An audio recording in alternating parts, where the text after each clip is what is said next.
We are the Supervader400, the most destructive force in all of the YouTube today. This is my review of the WCW Bash at the Beach pay-per-view from 1996. This is the pay-per-view that changed the wrestling world forever. The first match was a Lucha Libre match between Rey Mysterio and Psychosis. This was an awesome, good 15-minute fast-paced match. Rey Mysterio won with a Hurricanrana from the top rope. The next match of the night was a match between John Tenta and Big Bubba, aka the Big Boss Man from WWE, in a Carson City Silver Dollar match. This was a pretty good match. John Tenta wins when he uses the sock on Bubba and pins him with a scoop slam. The next match of the night was a taped fist match between DDP and Hacksaw Jim Duggan. This was an awesome match. Diamond Dallas Page hit the Diamond Cutter on Hacksaw Jim Duggan for the win. Huge Diamond Dallas Page fan. Next match of the night was a dog collar match between the Nasty Boys and the Public Enemy. This was another good match. The Nasty Boys defeated the Public Enemy.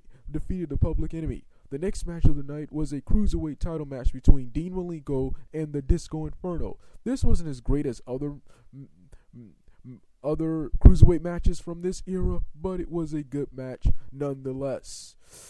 Dean Malenko defeats Inferno with his signature Texas Cloverleaf. The next match of the night, which was the worst match of the night, and that was Steve McMichael versus Joe Gomez. McMongo wins the match. I hated McMongo. He was always just a crappy football player and not a good wrestler. The next match was a United States title match between defending champion Conan versus Nature Boy Ric Flair. This was an awesome match. This was an awesome wrestling match. Ric Flair pinned Conan after women hit him with her shoe. The next match of the night was a tag team match between the Giant, aka the Big Show, and the Taskmaster versus Arn Anderson and Chris Benoit. This was an awesome match. The feud between Chris Benoit and Kevin Sullivan is one of my favorites from this era. The Giant pins Arn Anderson with a chokeslam, and Chris Benoit and Sullivan continue fighting after the match. The main event was the Outsiders, Kevin Nash and Scott Hall, who wanted to take over WCW, versus Sting, Lex Luger, and the Macho Man Randy Savage. This was an awesome tag team match.